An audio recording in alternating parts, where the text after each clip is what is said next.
It happens particularly with dictators who've claim to be field marshals or whatever by putting on a uniform, like Mobutu in Zaire or Saddam Hussein in Iraq, without actually having any particular relevant experience. But if they put on a uniform, they think they can give orders. But precisely because of the way they've come to power, they're nervous about people coming to power in the same way. So instead of looking for professional competence in their leaders, they look for loyalty instead.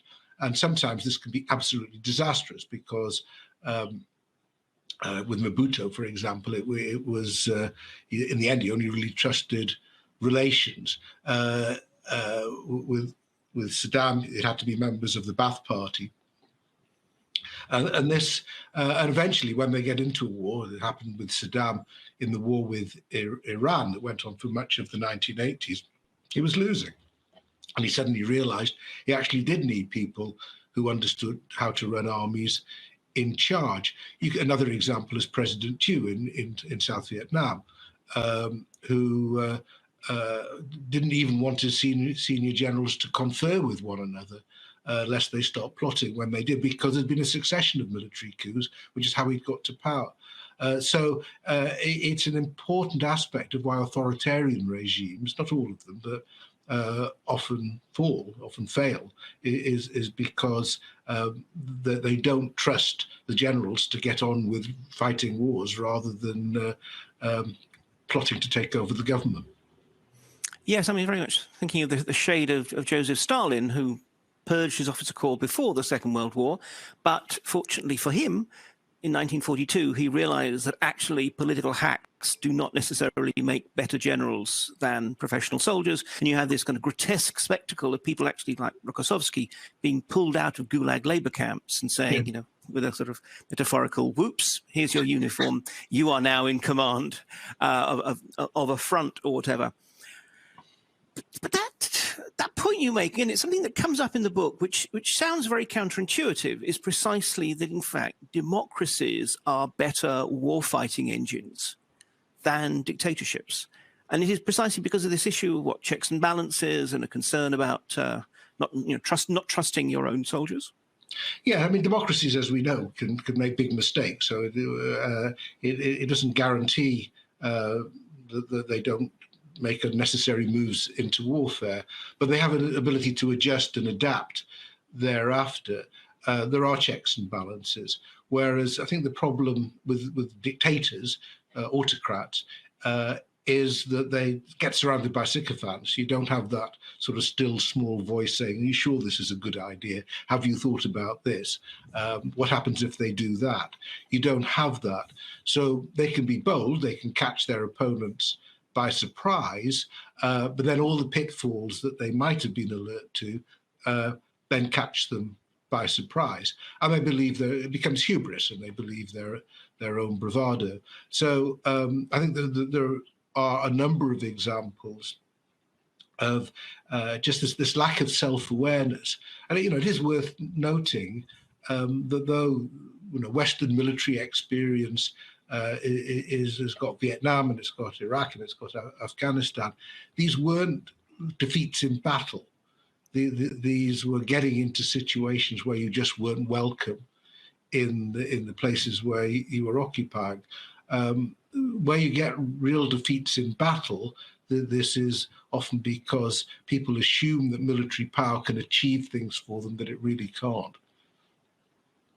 Now, hopefully, again, I'm sure there'll be questions on this topic, but if we have time, we'll come to Ukraine properly at the end of this conversation. But as you were speaking, I mean, apart from the fact that if I had one little sort of wish, I had wished that in fact there was more about basically the North Koreans and the North Vietnamese. It'd been interesting to see that. But how far, again, in many ways, you're talking about the war in Ukraine.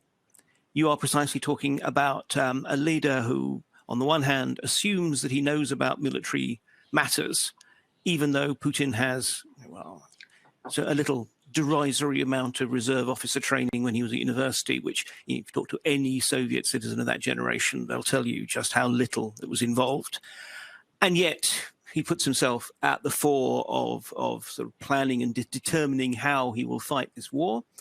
And then you have President Zelensky, a man who clearly also has no real military experience, but is instead willing to adopt his role as the political leader, the rallying force, the icon, and the advocate abroad, while he lets his generals be his generals. I mean, so it's a real case study of precisely that issue about how societies shape the military. But of course, I mean, that obviously depends on the politicians being willing to accept their role, but it also presumably depends on the military learning how they're going to interact with the politicians. So they're commanders, but they're also advocates. And that obviously can become a problem. There's a very nice little vignette in your book. I mean, you talk about this clearly a lot also in the context of the French wars of, well, I was going to say colonial wars, but really they were decolonial wars. Yeah. But particularly Wes Clark in Kosovo. And the point when sort of he gets his sort of furious response, the Secretary of Defense asked me to give you some verbatim guidance. So here it is. Get your expletive deleted, face off the TV. No more briefings, period. Oh, that's it. Is there an issue now that we have also a kind of not a generation, but let's say a particular cohort of military officers who precisely, they do understand the political context. They are media savvy. They know how much the camera loves to see some craggy-faced guy in camouflage, and use that precisely to try and get the politicians to do what they want. Well, it is an issue, and it's been an issue particularly in the American system. It's happened a bit in the UK, but it's more in the American system. There's one particular example in when Obama came to power. And he was under pressure to do something about Afghanistan. And it was a difficult one for him because he'd made a name for himself by denouncing the war in Iraq, but he sort of described Afghanistan as a good war. Yet actually, when he arrived, it was clearly not going very well. And Stan McChrystal was put in charge, General Stan McChrystal was put in charge of trying to find a way forward in Afghanistan, and he came up with a plan that was going to did involve tens of thousands extra troops going to Afghanistan. And they went on television, they gave interviews, they leaked stuff to the Washington Post, they spoke at conferences, all making this the obvious thing to do, so that Obama began to feel bounced into doing something he wasn't sure about.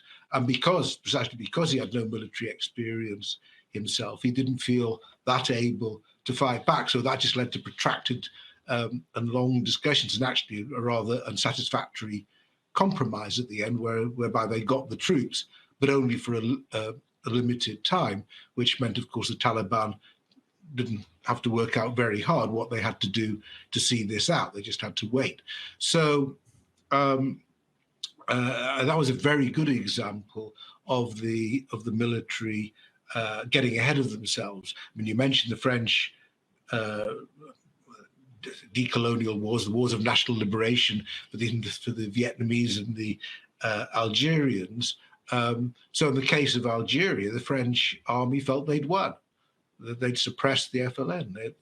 They'd using methods that were pretty brutal, including torture. They had beaten the enemy, and then they found that de Gaulle, who obviously was not short of military credibility himself, who they'd helped to bring to power, because when the previous government looked like reneging on the commitment to Algérie Française, they suddenly discovered he was going to do the same.